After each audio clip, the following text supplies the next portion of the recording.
approach, the teacher makes decision unilaterally, dictates the curriculum and directs all activities with minimal input or participation from the students. അപ്പോൾ എന്താ, teacher എന്നെ എല്ലാം ചെയ്തിട്ട് teacher എന്നെ സ്വയം എല്ലാ കാര്യങ്ങളും പഠിപ്പിക്കുകയും പറയുകയും എല്ലാം ചെയ്ത് കുട്ടികളുടെ പാർട്ടിസിപ്പേഷൻ വളരെ കുറച്ച് മാത്രമായിരിക്കും അവിടെ ഉണ്ടായിരിക്കുക. This method often emphasizes discipline and order but may limit student engagement and creativity. അപ്പോൾ എന്താ, അങ്ങനെയുള്ളൊരു ക്ലാസ് എന്ന് പറഞ്ഞാൽ വെൽ ഡിസിപ്ലിൻഡ് ആയിരിക്കും, അച്ചടക്കം ഭയങ്കര ഇമ്പോർട്ടൻ്റ് ആയിരിക്കും അവിടെ. അതേപോലെ തന്നെ നല്ല ഓർഡർ, നമ്മൾ പറയാനുള്ള കാര്യങ്ങളൊക്കെ നീറ്റായിട്ട് നമുക്ക് ഡെലിവറി ചെയ്ത് പോരാവുന്നതേ ഉള്ളൂ. പക്ഷേ കുട്ടികൾ എന്ന് പറഞ്ഞാൽ പാസീവ് ആയിരിക്കാൻ ചാൻസ് ഉണ്ട്. ചിലപ്പോൾ കുട്ടികൾ എന്ത് ചെയ്യും, പറയുന്ന കാര്യങ്ങളൊക്കെ ശ്രദ്ധിക്കും, ഇല്ലെങ്കിൽ അങ്ങനെയേ വിടാനും ചാൻസ് കൂടുതലാണ്. ഓക്കെ, രണ്ടാമത്തെ ടൈപ്പ് ഓഫ് മീനിങ് എന്ന് പറഞ്ഞാൽ ഡെമോക്രാറ്റിക് മീനിങ്. അതായത് ടീച്ചറും കുട്ടികളും ഒരേപോലെ നിൽക്കുക. നോക്കിക്കേ, an approach where the teacher and students share decision making and responsibility in the learning process. ടീച്ചറും കുട്ടികളും ഒരേപോലെ അവരുടെ കയ്യിലുള്ള ഇൻഫർമേഷൻസ് എല്ലാം ഷെയർ ചെയ്ത് ഒരേപോലെ അങ്ങോട്ടും ഇങ്ങോട്ടും റെസ്പോൺസിബിലിറ്റി ഒക്കെ ഏറ്റെടുത്ത് നല്ല രീതിയിൽ പോകുന്ന ഒരു ക്ലാസ് ആണ് നമ്മുടെ ഡെമോക്രാറ്റിക് ക്ലാസ് എന്ന് പറയുന്നത്.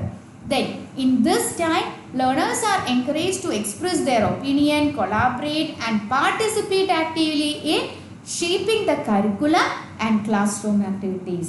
ഏകദേശം ഇപ്പോഴത്തെ കാലത്ത് നമ്മുടെ ക്ലാസ് റൂംസ് എന്ന് പറയുന്നത് ഓൾമോസ്റ്റ് ഇങ്ങനെയാണ്.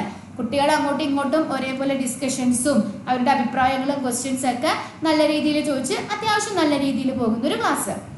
Then this fosters a sense of community, enhances engagement and promotes critical thinking and problem solving skill. എന്താ, അത്യാവശ്യം നല്ല രീതിയിൽ നമുക്ക് കുറച്ചും കൂടി ഒരു നല്ല രീതിയിലുള്ള കമ്മ്യൂണിക്കേഷൻ സ്കിൽസും അതേപോലെ തന്നെ കുറച്ച് നല്ല രീതിയിലുള്ള എൻഗേജ്മെൻറ്റും നമ്മുടെ ക്രിട്ടിക്കൽ തിങ്കിങ് ഒക്കെ കുറച്ചുകൂടിയൊക്കെ നല്ല രീതിയിൽ ഇമ്പ്രൂവ് ചെയ്യിക്കാൻ പറ്റുന്ന ഒരു ടൈപ്പ് ഓഫ് ടീച്ചിങ് ആണ് ഡെമോക്രാറ്റിക് ടീച്ചിങ് എന്ന് പറയുന്നത്. ഫൈനലി നമുക്കുള്ള ഒരു ടൈപ്പ് ഓഫ് ടീച്ചിങ് എന്ന് പറഞ്ഞിട്ടുണ്ടെങ്കിൽ ലേസി ഫെയർ മീനിങ് അല്ലെങ്കിൽ ലേസി ഫെയർ ടീച്ചിങ് ആണ്. നോക്കി നോക്കാം. Educational approach where the teacher takes a hands-off stance, allowing students considerable freedom in their learning process. ഞാൻ പറഞ്ഞു, കുട്ടികളെ അവരുടെ രീതിക്ക് വിട്ടിട്ട് ടീച്ചർ ഒരു മോണിറ്റർ ആയിട്ട് നിൽക്കുക.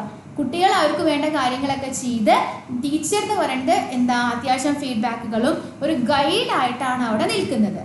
In this style, the teacher provides minimal guidance, facilitating an environment where students are encouraged to explore and learn independently. അതായത് കുട്ടികൾ എന്താ ചെയ്യുന്നത്, കുട്ടികളെ സ്വയം എൻകറേജ്ഡ് ആയിട്ട് അവരെ നമ്മൾ നല്ലപോലെ എൻകറേജ് ചെയ്ത് അവർ സ്വയം കാര്യങ്ങൾ കണ്ടും കേട്ടും എക്സ്പ്ലോർ ചെയ്യാനൊക്കെ ഉള്ള ഒരു സിറ്റുവേഷൻ ഉണ്ടാക്കുക എന്നുള്ളതാണ് ഇവിടെ നമ്മൾ ഉദ്ദേശിക്കുന്നത്. Then while this approach can foster creativity and self-direction, it may also lead to a lack of structure and accountability. ഏകദേശം സെൽഫ് ലേണിങ്ങുമായിട്ട് ബന്ധപ്പെട്ട കാര്യങ്ങളാണ് ഇവിടെ പറയുന്നത്. കുട്ടീനെ എങ്ങനെ സ്വയം അവർക്ക് വേണ്ട കാര്യം ചെയ്യാൻ വിടുന്ന സമയത്ത് ഈ പറഞ്ഞ പോലെ ഒരു പ്രോപ്പർ സ്ട്രക്ചർ ഉണ്ടാവില്ല. അതേപോലെ തന്നെ ഒരുപാട് മിസ്റ്റേക്കും കാര്യങ്ങളൊക്കെ വരാനുള്ള ചാൻസസ് ഒക്കെ കൂടുതലാണ്.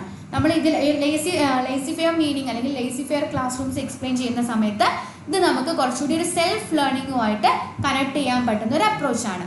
ഓക്കെ, ഇപ്പം 3 അപ്രോച്ചുകളാണ് നമ്മൾ പറഞ്ഞത്. ഡെമോക്രാറ്റിക് അപ്രോച്ച്, ഓട്ടോക്രാറ്റിക് അപ്രോച്ച്, അതേപോലെ തന്നെ ലേസി ഫെയർ അപ്രോച്ച്. ഇതാണ് ഡിഫറെൻറ്റ് ടൈപ്സ് ഓഫ് ടീച്ചിങ് മീനിങ്ങും അല്ലെങ്കിൽ അപ്രോച്ച് എന്ന് നമുക്ക് പറയാൻ പറ്റും. ഓക്കെ.